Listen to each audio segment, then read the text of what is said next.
9:08 a.m. This is the March 25th board meeting of the Sacramento-San Joaquin Delta Conservancy. May 27th.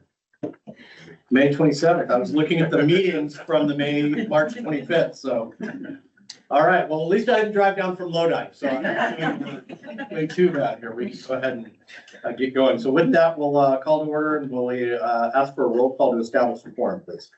Okay, good morning. Chair Hume, Here. Vice Chair Allen. Here. Supervisor Carlson, Here. Supervisor Dollywall. Absent. Supervisor Williams. Board Member Staten. Here. Member Benson. Here. Member Masimoto. Here. Member Winternitz and Member Uday. Okay, we have 6 here, so we do have a quorum. All right, great. If you'll please address the flag that you last saw on your drive here. Just put that image in your mind. I think I saw one facing this way. Do the Pledge of Allegiance. I pledge allegiance to the flag of the United States of America and to the republic which stands one nation under God, indivisible, with liberty and justice for all. Okay, do we have any special introductions this morning?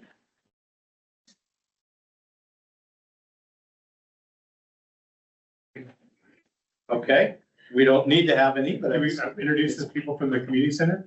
Sure. Yeah, we could introduce the folks from the city of Pittsburgh. We're Let's to do be that. Please do. going on a site visit afterwards, and got Sarah and Danae are here. And then we're gonna have the city manager as well as gonna join us at the end of the meeting and for the site visit. So Thank you for coming to Pittsburgh. Yeah. Thank you for your support so far. I'm Sarah Villafranca. I'm the assistant to the city manager for the city of Pittsburgh.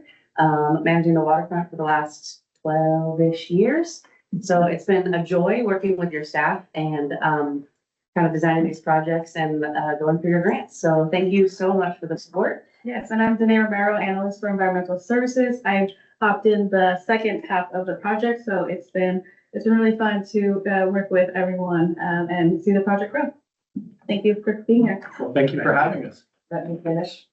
Oh. I forgot our liaison advisors. So from Senator Cabalden's office, President Senator, and from Yolo Basin Foundation, March, thank you. Sorry about that. And remember. Oh, So I maybe just have an introduction. We have our finance budget analyst here today. I just thought, maybe nice for the board to meet with their finance budget analyst to help with budget for the conservancy, if that's all right. That would be great. Thank you. Sure. and from the Delta Protection Commission.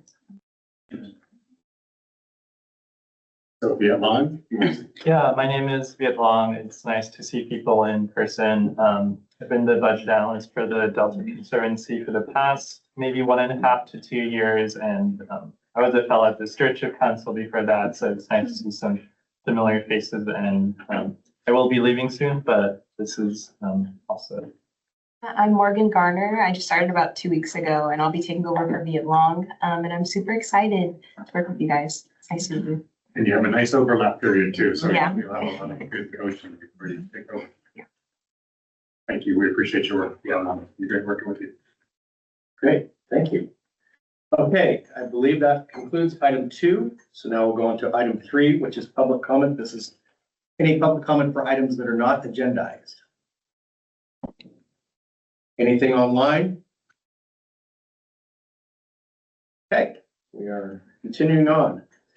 The consent calendar consists of the approval of those March 25th meeting summary minutes that I was looking at earlier.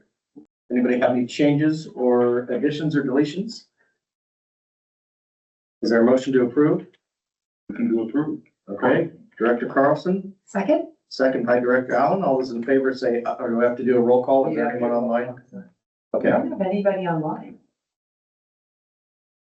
Nicole, do we have to do a roll call if everyone's in the building? I don't think so. There we go. I would do it for your significant items, but for this, I wouldn't worry about it. very good. All those in favor say aye. Aye. Any opposed? Nicole says that counts. Mr. Ingram. All right. The executive officer report. Well, thank you all for being here. Good to see you all this morning. The executive officer's report is on page 8 of your packet.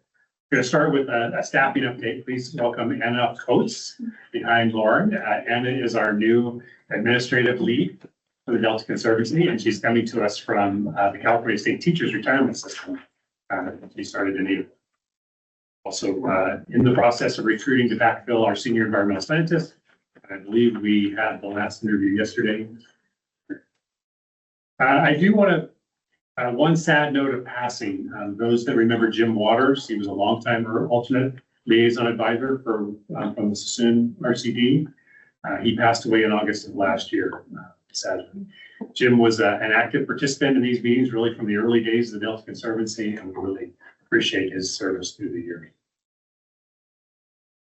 Okay, so I'm going to kind of zip through because we want to get to our site visit, but please stop me and ask questions as needed. Going to start with legislative updates. We talked a little bit last time about Assembly Bill 2216 that would expand the Delta Conservancy's boundary to include the remainder of San Joaquin, Sacramento, Yolo, and Solano counties that we currently serve a portion of. That bill actually was released from suspense, and we just heard this morning that it was passed out of the first house and it was referred to the Senate as of this morning. Our expectation is that there will be amendments that would include Contra Costa, the remainder of Contra Costa County, and also include all of Lake County in the amendments. So, that wasn't added when it came out of the Senate. no, it would be added in Senate. Let's see. Okay, moving on to SB 872, we talked about that. That was originally to bring significant funding to the Delta Conservancy for oversight with regard to the Delta Levy Program. That bill has changed substantially now to potentially amended substantially to now direct the Conservancy to develop 1-year and 5-year spending plans for Delta Levy funding. And that bill was also heard on the floor yesterday. It was referred to Water Parks and Wildlife Committee, which is in the Assembly. So I'm not quite sure I understand. It appears that it was not referred to the Senate to move on, but referred back to Water Parks and Wildlife for additional discussion. Would be my expectation. All right, let's see. The climate bond, we're going to talk about the climate bond under our general grant guidelines. Our hope is that that funding for the climate bond for the Conservancy would get appropriated in this budget cycle. Whether that happens in July or August, we're not sure, but hopefully we would open solicitation shortly thereafter. Administrative updates, there's a number of them there. The one I really want to highlight is that we're being booted out of our building. Our building is for sale, and we learned that it may be under contract, and the new owner does not want tenants. So fortunately, our lease is not up for another 1.5 years. We were already starting to work with DGS to negotiate terms for our new lease because that takes quite a while.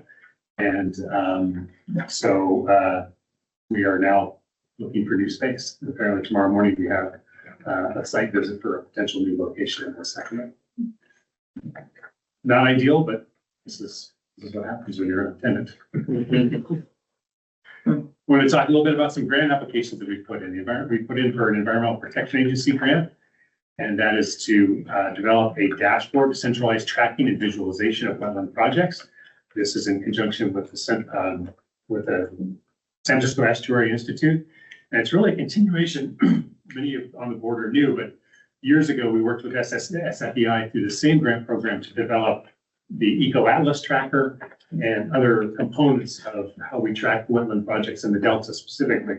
And this is a continuation of that to make a dashboard that would be more interactive and help us be able to help anyone be able to very quickly synthesize some of that data and make it more accessible.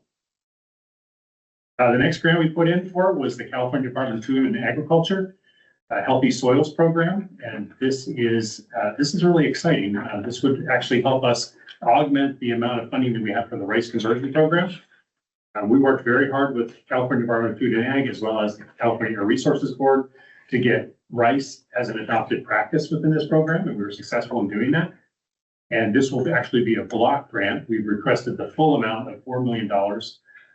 And ultimately then we would run a solicitation, and similar to the current solicitation we have now for the rice program. And then we could fund help farmers convert rice through that program. The next one was also with Department of Food and Ag, and that was for the State Water Efficiency Enhancement Program. We've talked in this meeting in the past about how expensive it is for farmers and their costs for managing water on their islands. This funding, again, $4 million in a block grant would help to offset those costs, hopefully through water management improvements up to and including solar. So excited about that. Both of these projects or both of these grants, we should know sometime in the summer whether or not we are being invited to continue. But if we receive both of those, that would be an additional $8 million for the Delta Conservancy. I do want just special thank you to the whole team for the tremendous amount of effort that it took to get these grant applications in, and particularly Karen and Lauren, who just stepped out of the room, for all their real heavy lifting and getting those grants applications in. Not much to report on the drought response program. The Frank's Track project is now up and running. We've got it under contract. We had the first steering committee meeting a couple of weeks ago. There's apparently a lot of public excitement about getting that process underway. One of the key focuses there was it is a long-term, very expensive project. And so that group is thinking very much about how do they collectively develop an MOU and or project plan, management plan for into the future. How do we actually realize this project? The big news in Delta Science is that we're going to have the next Delta Plan Interagency Implementation Committee Restoration Subcommittee meeting on June 18th at the Vogel Family Winery. It will be, so that is the subcommittee of DPEC that is focused on restoration.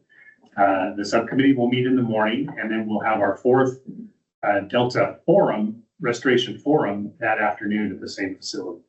The Restoration Forum is the opportunity for all of the restoration practitioners, the agencies, as well as the community to come together and just share information, better understand what restoration is being planned, what's actually happening in the community, but then also just be better coordinated and understand where we're having successes and where we're having challenges and just coordinate and work better together. And I want to thank Martha and staff for participating in the steering committee for that effort. This year, it's actually quite a bit of work to pull that together. And Rachel's here as well. She's very active with Stewardship Council putting that together. Moving on to communications and outreach, we have a booth at the Earth Day Festival and the Resources Agency this year on April 22nd. Always a great event, lots of activities for kids, and just a really good experience.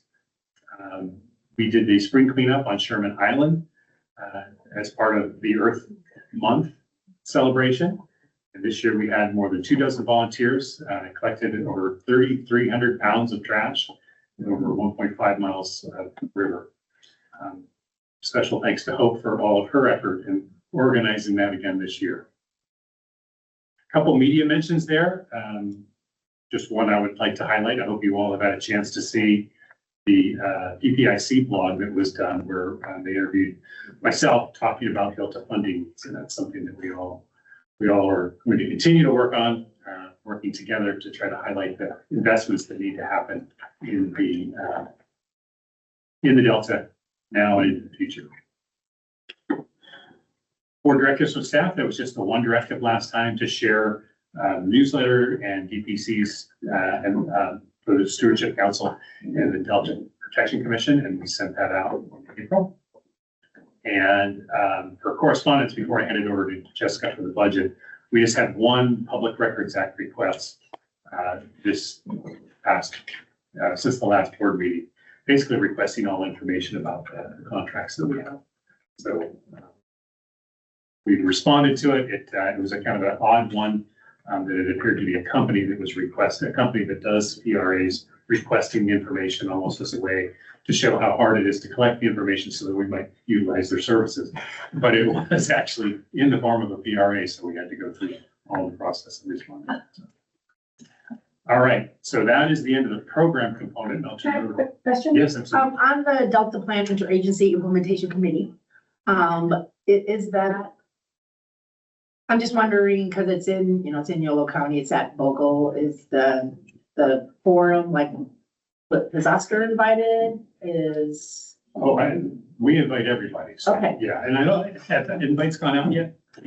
Yes, are you, who's the person you're referring to? Sorry. He's a supervisor for Yolo County for that year. Oh, okay. Yeah, we'd be happy for them to attend. I don't know if they got a direct invitation. I just copied and pasted this and sent it to him. I said, do you know about this? But there's not a date on it, so I'm just curious about it. Until June 18th. Okay, so maybe if he's interested, Yeah, absolutely. or maybe you could just send him the invite. I'm happy to do so, yeah. And how have we distributed those invites to all of our listeners, correct? Yes, I can make sure you guys are. Okay, just make sure. You've got your current back. No, it's just his area. He's very interested in his area, knowing him. True. He has been on our list. I have to ask permission for his areas.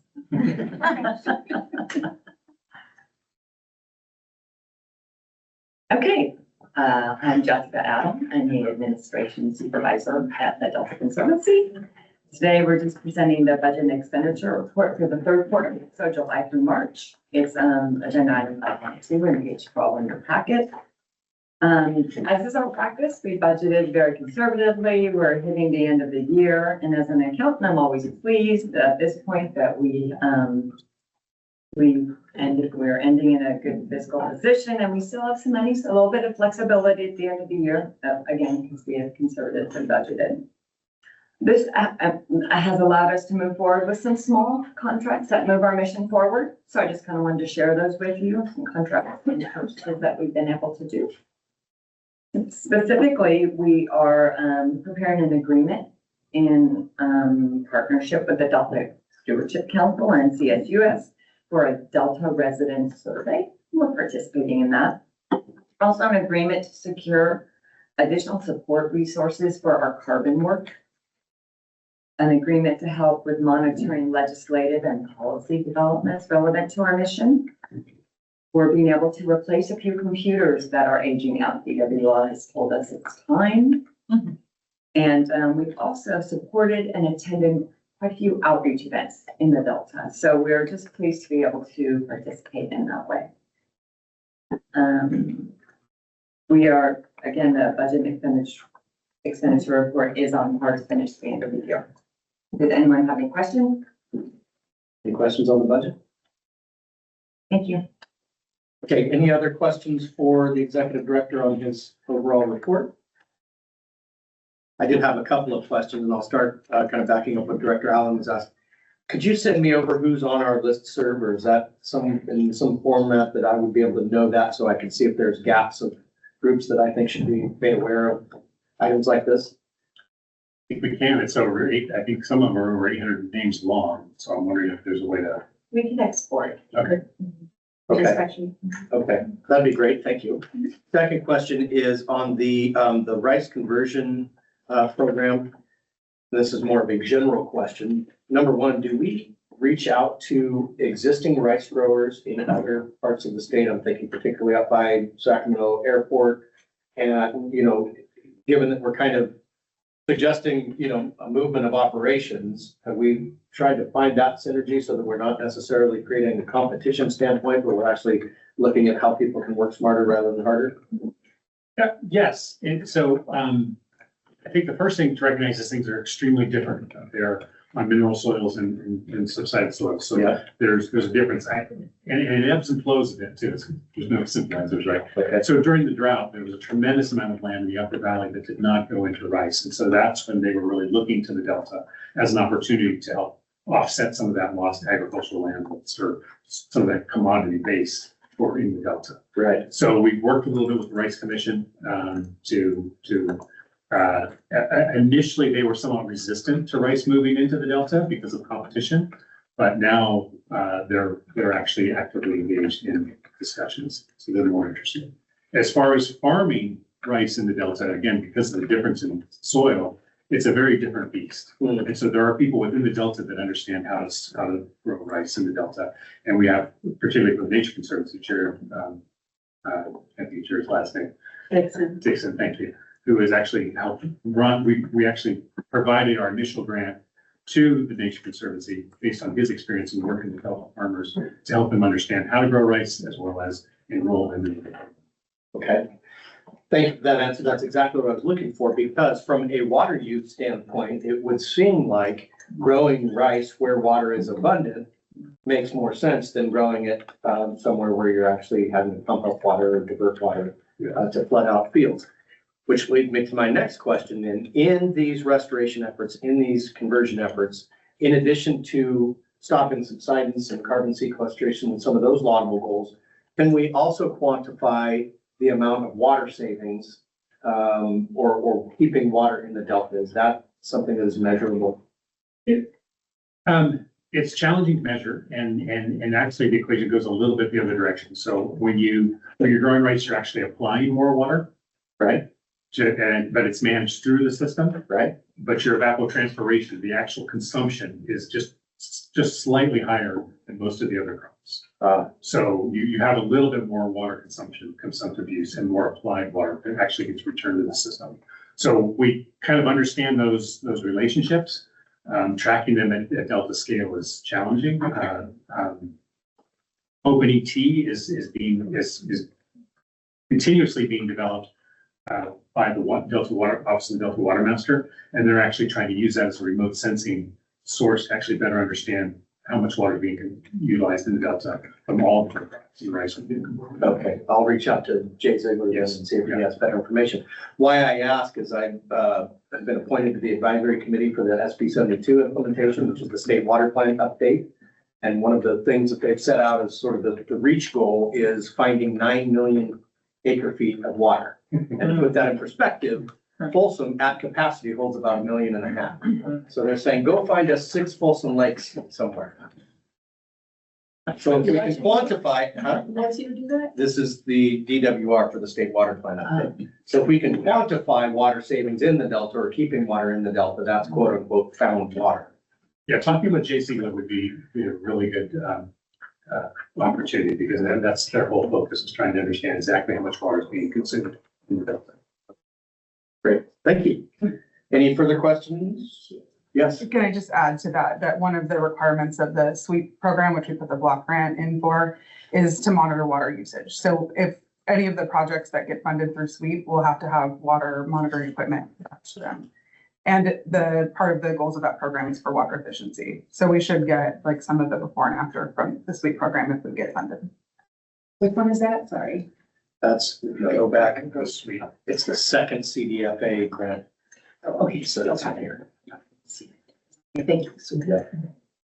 Okay, thank you for that. Anything else? No. Okay. Thank you very much for your report. Any public comment on the executive director's report? See then, let's go ahead and go to item 6. We'll just keep right on track until we get the quorum question figured out. So the community enhancement program updates. Good morning, board members. My name is Maya Garrett, and I'm the Conservancy's Ecological and Community Programs Analyst. I'm here to present agenda item 6.1, the Community Enhancement Grant Program Update, which can be found on page 13 of your agenda packet. We currently have 10 active, 2 approved, and 6 completed projects. Project descriptions, updates, and a map of project locations can be found on our website, but I'd like to provide some highlights. The Central Harbor Park and Boat Launch Facility Upgrades Implementation Project is completing final project elements for completion in August. The upgrades include new bathrooms, fire pits, gazebo, fish cleaning station, and added safety features. There will be a site visit following the board meeting. The second project I'd like to highlight is the Stockton Maritime Museum Planning Project, which has completed community outreach, hired a design subcontractor, and begun preliminary CEQA work. Additionally, Conservancy staff conducted Clean Vessel Act program monitoring throughout the Delta and Bay Area during the month of April. We visited 65 marinas and monitored 79 pump outs. To provide some background, the Community Enhancement Program is funded through a $12 million allocation of Proposition 68 and 2 general fund allocations of Climate Access and Resource or CAR funds totaling $11.4 million. Currently, Proposition 68 is fully allocated and there is under $20,000 available in CAR funds. Thank you for your time, and I'm happy to take any comments or questions. Excellent report. Thank you. Any questions for Maya? I do have one, it's completely unrelated to your presentation, but I think it's the right time to ask it. You know what it's just. As I was driving down here, I passed the, Discover the Delta Foundation site, and I know that is a funded project, and I believe they've received their entitlements through Sacramento County. Do you have an update relative to the expenditure for utilization of those funds? So they have just closed their project with us, their planning project.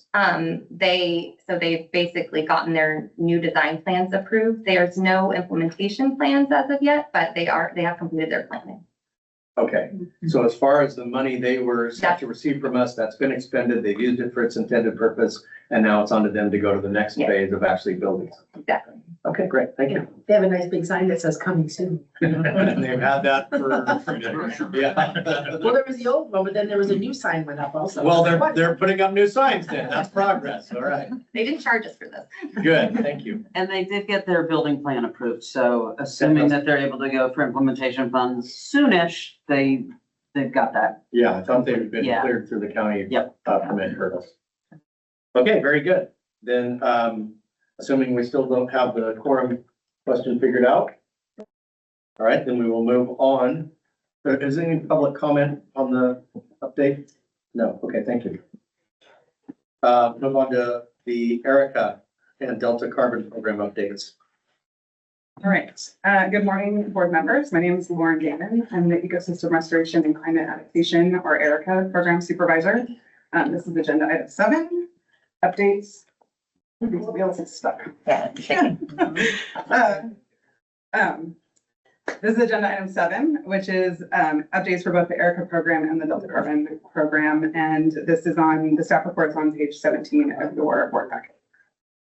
So the ERICA program currently has 11 active and 24 completed projects.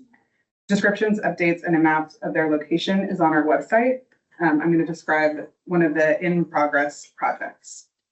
The Marsh Creek Reservoir Restoration and Total Mercury Reduction Planning Project, which is led by the Contra Costa County Flood Control and Water Conservation District, is nearing completion and plans to finish work by December. Completed work will include permits, a restoration plan, and construction documents for a shovel-ready project. Once constructed, the final project will restore the reservoir capacity, reduce mercury outputs into the delta, increase ecosystem functions and resiliency to climate change, and improve the aesthetic value and recreation opportunities of Marsh Creek Reservoir. We'll provide additional update once the project is completed. The ERICA program is funded by 2 funding sources, Proposition 1 and CAR, which is the Climate Access and Restoration General Fund program. Each of these grants only has a small amount of funding remaining for amendments and as-needed changes.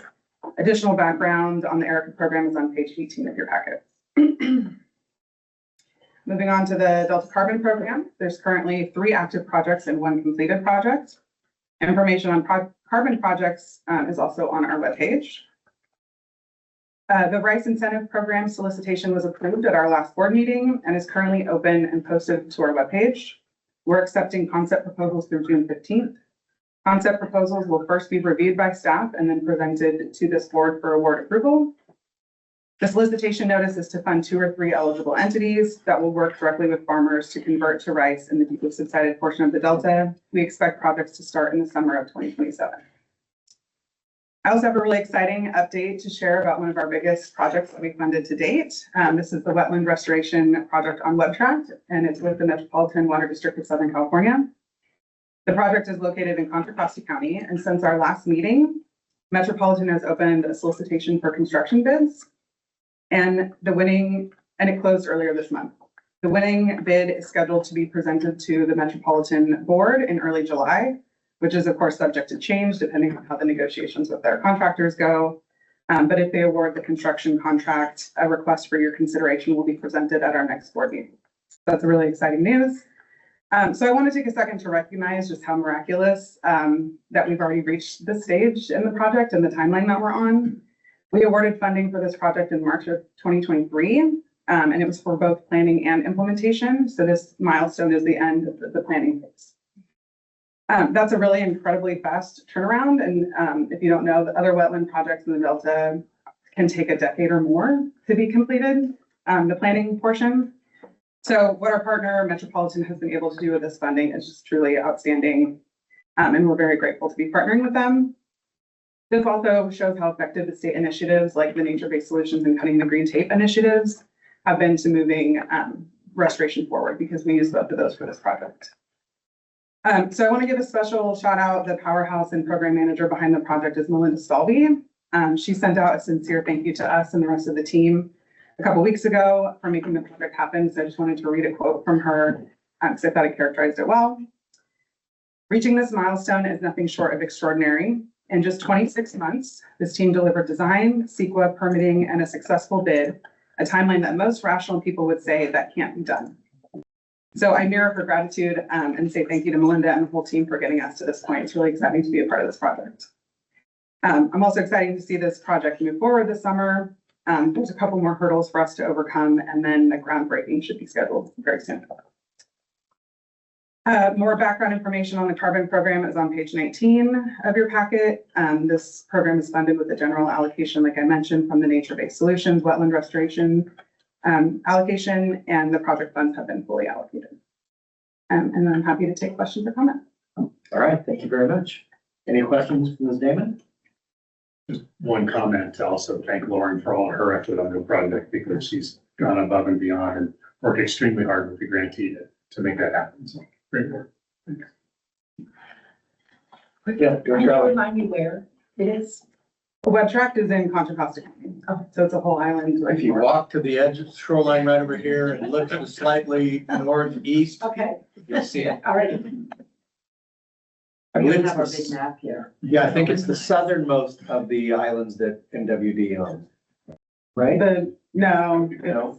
it's the westernmost. The westernmost, okay. Yeah. Okay, any public comment on this item? Seeing none, I think that brings us to an inflection point. Okay, moving on to item 11, the Delta Stewardship Council update. What's a flex?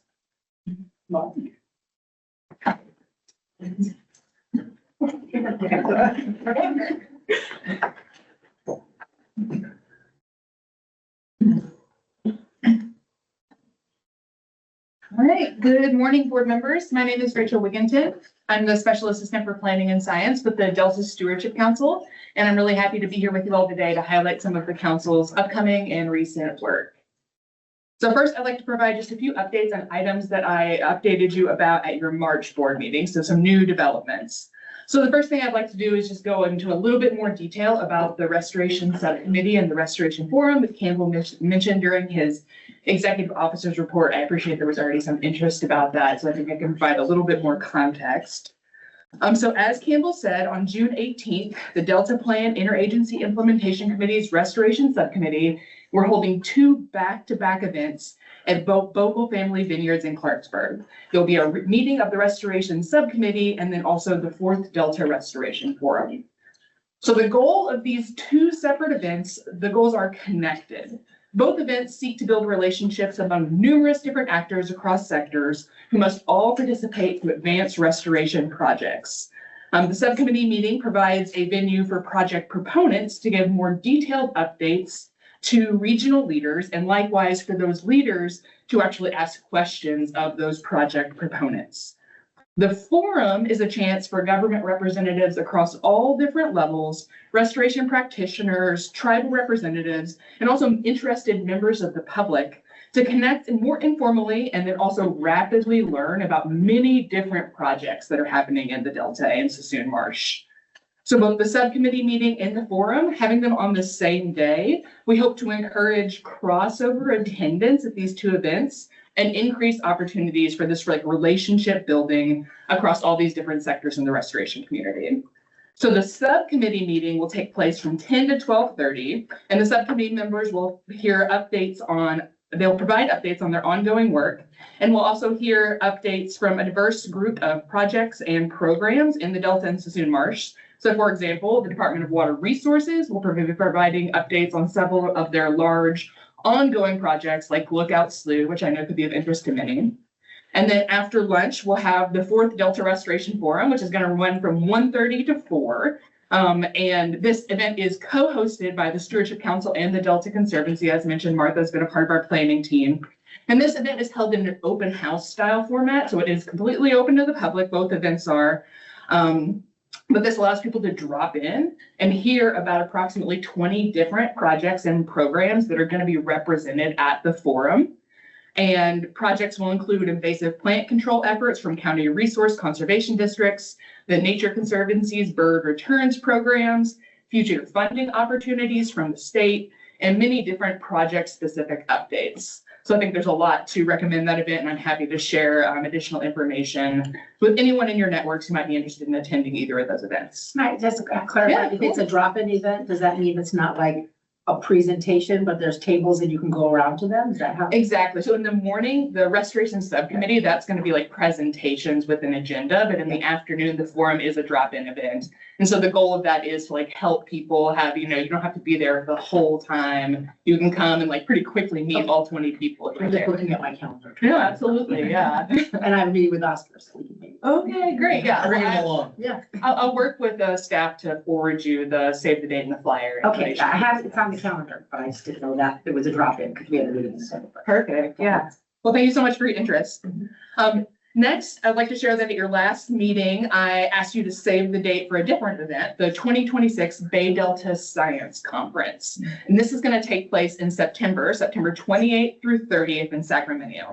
This biennial conference is the premier forum for sharing the latest research, sparking new relationships, and collective problem solving in the whole San Francisco estuary.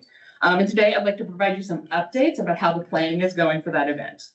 So there are lots of ways to get involved in this year's conference. First, people should consider presenting some of your work through a poster, oral presentation, or organized oral session.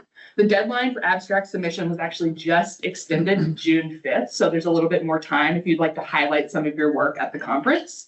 And also in a fun new thing this year, you can contribute art, poetry, or storytelling through an open call that's going to be closing on July 15th. So another way to connect with work going on in the estuary.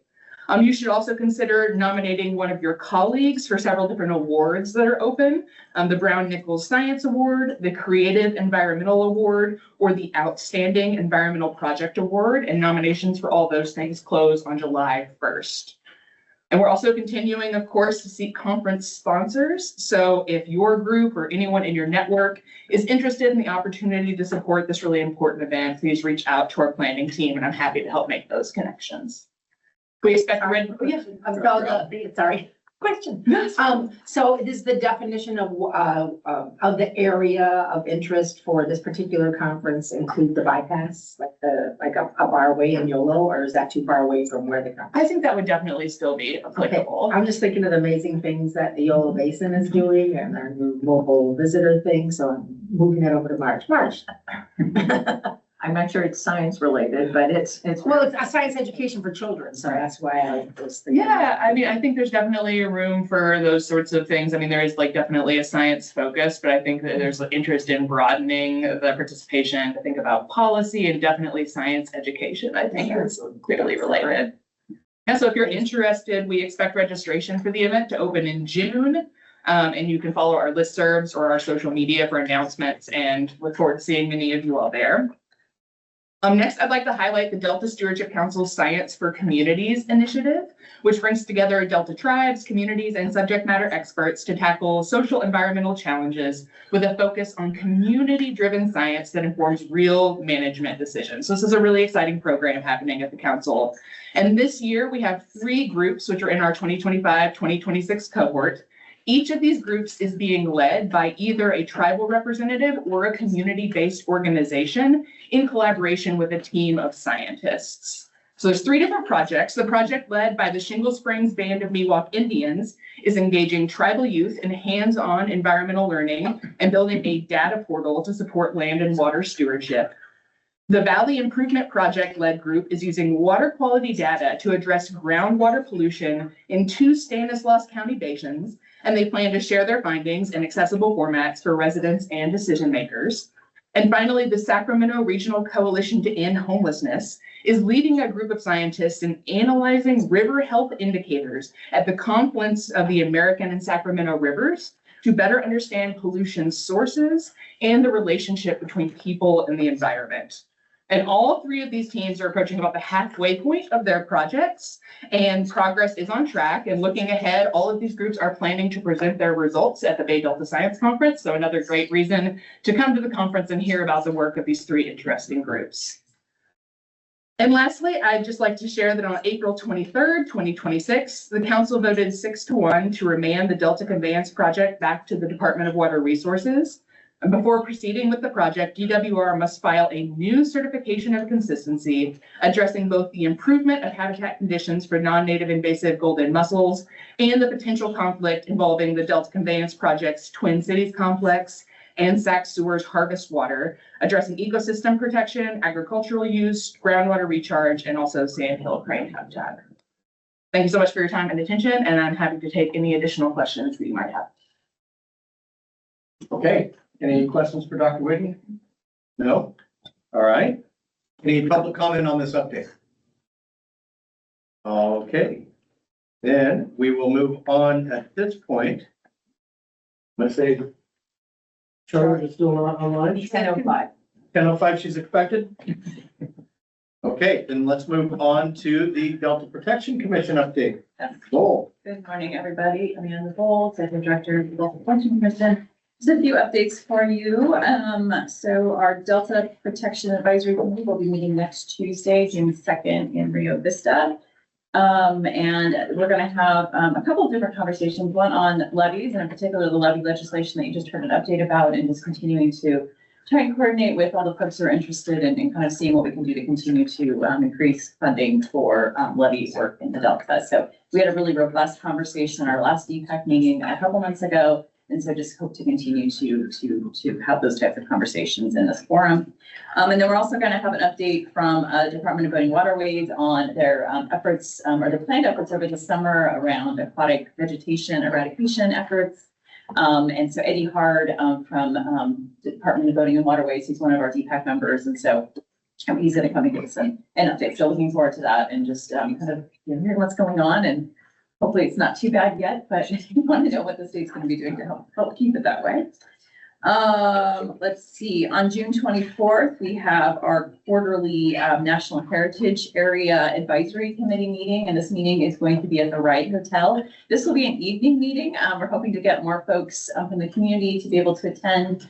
And we're also going to be recognizing the many people who have played a role in getting the management plan adopted. The NHE management plan adopted over the last several years. So if you're free, we'll be sending that information out soon, but we'll probably be inviting folks to gather around 4:30, a little bit early, just again to kind of celebrate all the folks who have helped make the NHA possible. We have our next regularly scheduled commission meeting is at the end of July, but we are going to have a special commission meeting on June 16th, and we'll be posting that agenda late next week. So we're looking out for that. And then the only other thing I'll mention, and I don't think you mentioned this, Campbell, during your talk, but a couple weeks ago, Campbell and I and Delta Stewardship Council, so it was Jeff Henderson from the Delta Stewardship Council, were invited by the Solano County Board of Supervisors to provide kind of an update or to provide really kind of a 101 on the Delta agencies, because as you know, it's very confusing because there are three of us and we have somewhat similar names. And so it was actually great. It was good for kind of all three of the agencies to be there to just kind of talk about what we do, how each of us started, our overlap, where we differ, how we work together. And so I'm just going to go ahead and put it out there to all the other supervisors that we are available to make similar presentations. So please contact any of us, and we'd be happy to do something similar. Thanks for having been on the list for not mentioning that as well. So, yeah. I'm very interested in that. I'm adding that to my next meeting. Good. Well, given that we had one of your commissioners show up looking for his name tag at this meeting, that's probably a good refresher. All right, any questions or comments? No? Any public comment on this item? Okay. That brings us on to item 13. We have Janet. We do have Jennifer Leary. Hello. Good morning. I am not able to turn my camera on, unfortunately. My machine is not letting me do it. So I apologize for just being a disembodied voice here. One second, I can make you a presenter so you'll be able to. Oh, okay. Great. There we go. Okay, there we go. Hi, everybody. That's better. Just a Okay. couple of items for me. Yeah, it's always better that way.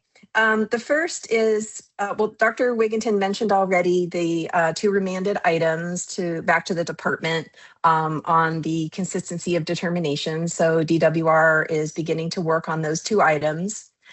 There are a couple of biological opinions to mention. The department received one from the U.S. Fish and Wildlife Service back in March.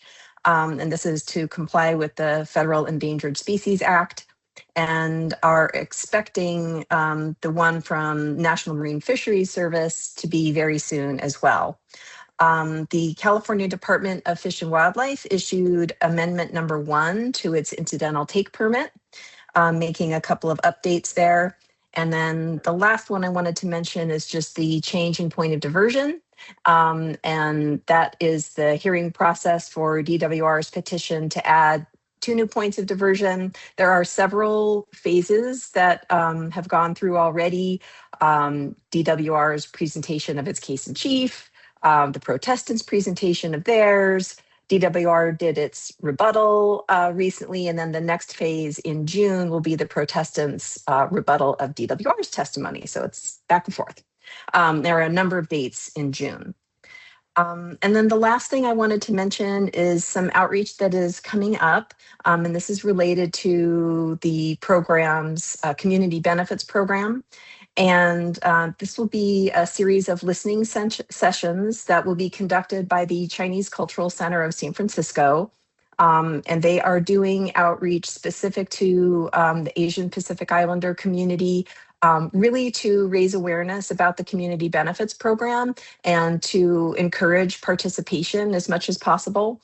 And this comes on the heels of quite a bit of outreach that has been done in the past. And I'd be happy to talk more about that if anyone is interested. But those listening sessions are coming up, and there has been, some publicity about it, some questions about it. So I just wanted to mention that here as well. And I'm happy to answer any questions. That's all I have today. Great, thank you. Any questions for Janet? No? Thank you for that report. And I will say, irrespective of being remanded, the golden mussels issue is something we're going to have to wrap our arms around. I saw a picture of a irrigation intake, I believe it was out of San Joaquin County, and this thing was so clogged with golden mussels, you couldn't even see the structure of the pipe screen underneath it. I mean, it's just, they took hold quick and hard. Any questions, comments from the public on this item? Okay, thank you for your report. We appreciate it. All right, we are at inflection point once again. Inflection point. We have a plan. Okay. Just want to see really quickly though, Charlotte's on yet? Okay. Yeah. Oh, that's right, 10:05. I heard from Dolly while we gone, could be 20 minutes. So that's 20 minutes from now or 20 minutes from something earlier? That's probably. I got it at 9:58, heading to the office, hoping for 20 minutes. I think we're gonna have to move forward with Plan B. So let me describe Plan B and get your feedback on that. Item number 9 is consideration of updates to the Sacramento-San Delta Conservancy General Grant Guidelines. So those would be posted in advance of our opening solicitations for Proposition 4. Those are not terribly time sensitive. If we approve those in July, that will not set us back because we're waiting for the appropriation either in July or August. So I would say we would just not address that item today. And make sure people show up in July. Yes, yes. Number 8, however, is time sensitive. So that's consideration of a scope change to the Wetland Administration Program Agreement for Wetland Administration on Staten Island. That's the one that Member Matsumoto needs to recuse herself from. We verified that with our legal counsel, and definitely she needs to recuse, so that leaves us without a court. Our grant amendment guidelines, and I'll share those after the meeting, actually allow us to, if it is a time-sensitive amendment, to work with the chair and vice chair to get approval to move that forward. So what I recommend is that we actually hear that item now so that everyone's aware of what those issues are, and then I can work after the fact with the chair and vice chair to approve that amendment to move forward, if that's your preference. Okay, so let's take the second item first then, and we'll have a motion to continue item number 9 to the July meeting. All right, is there a second? We don't have a horn out. Yeah. It's okay. Okay. Well, I mean, I'm not a lawyer. What's gonna happen? Willing to step back in for any votes that needed to happen, the only grabber for that. We can go ahead and hear item number 8, so we understand it, and then we'll Okay, get that motion to continue on the next item. all right. Lauren, you. Thank you. Yeah. Okay, just for formality, again, I'm Lauren Damon, the Ecosystem Restoration and Climate Adaptation Program Supervisor. And sorry, this is item 8, just so I'm looking at right. Correct. Okay, Yes. thank you. I'm presenting for board consideration agenda item 8, yes. A recommendation to amend the scope of the wetland restoration on Staten Island project. This is with the Nature Conservancy. This item can be found on page 20 of your packet. Conservancy staff is recommending that the board approve a reduction to the scope of work that's necessary to address a budget shortfall. This project was awarded about $6.7 million in funds in 2023 to construct 426 acres of wetlands. The goals of the project are to provide habitat for fish and wildlife, reverse subsidence, reduce greenhouse gas emissions, and improve the water quality of agricultural effluent off of Staten Island. This is a wildlife-friendly farm in San Joaquin County, and planning for the project was funded by the California Department of Fish and Wildlife. The grantee has completed 100% design plans and opened a solicitation for construction earlier this year. All of the bids came back higher than what was originally budgeted. The grantee worked with the contractors and their design team to identify ways to reduce the costs. With the modifications, they reopened the solicitation. Bids came back lower that round, but still with a roughly $2.5 million shortfall. The grantee has evaluated several options, but staying within budget would result in design changes that would increase impacts and reduce ecosystem function and the long-term manageability of the wetlands. Instead, the grantee is proposing to cover the shortfall with cost share funding. The additional cost share has not yet been secured. To avoid delays to the project, we're recommending the scope reduction to allow the grantee to phase construction using the Conservancy awarded funds for the 2026 construction season, and then they'll finish the project at a later date with the to be determined cost share, hopefully the following year. The grantee is fundraising and has submitted proposals to other public entities. They've stated that they're committed to finding the additional funds to complete the project as described in their proposal. I'm going to direct you now to the figure in your staff report. This is on page 22, and also we'll share it on the screen so that you can visually, I think it's just easier to see in the figure, the reduction that we're talking about. I'll wait for it to get protected. Okay. So this is a schematic of the full wetland footprint as originally proposed. This is all 426 acres. The thick lines around the 6 wetland units, these are the water control structures and access roads. The finer lines inside of the wetland units are the internal wetland features like the swales and pothos. The request for your consideration is to remove the green portion, so any of the lines that are in green, from the scope and complete everything in blue as part of the current project. The blue portion is about 2/3 of the full project, and this includes the most critical infrastructure both for water control and site accessibility. It also happens to be the most costly because it involves the most earthwork to move the dirt from the higher elevation eastern wetland units to the lower elevation western units that will be used as fill. The eastern units must also be completed first to provide seepage control from underneath the levee. On the right side of the screen, that's the McCallamy River, so the levee is on the right side. So it'll provide seepage control from under the levee and for the ease of future access. The wetland restoration on Staten Island project is considered a project under the California Environmental Quality Act, or CEQA. The Delta Conservancy is the lead agency. On October 25, 2023, this is when the funding was originally awarded. The board also adopted resolution 2023-03, finding the project exempt per the statutory exemption for restoration projects for CERC. Staff have reviewed the modifications associated with this change request, and the modifications do not result in any substantive changes to the project that would have an environmental impact. So no additional CEQA action by this board is necessary. Staff is recommending this amendment for board approval. There's suggested motion language, but I guess we're going to skip the motion, so I'll take questions now. Okay, thank you. Any questions for Lauren? Director Allen? Because they're phasing this in the event that second phase doesn't happen, will there still be a positive impact by phase 1 if it ends up that it's the only thing that happens? Yes. So this kind of so having this scope approval kind of holds them to completing the full project because they're agreeing basically to complete it as part of this. But yeah, so they'll get those 3 full wetland units completed.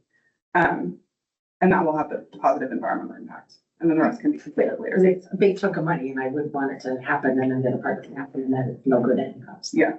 Thank you. Yeah. Director Benson.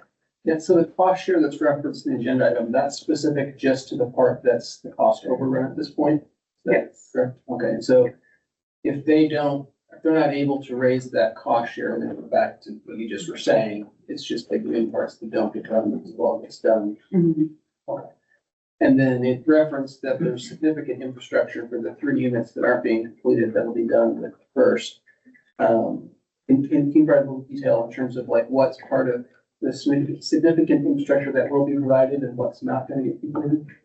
Yeah, so it's mostly the water control structures that are going to be built around it. So these are like the interior berms that control water into the individual wetland units.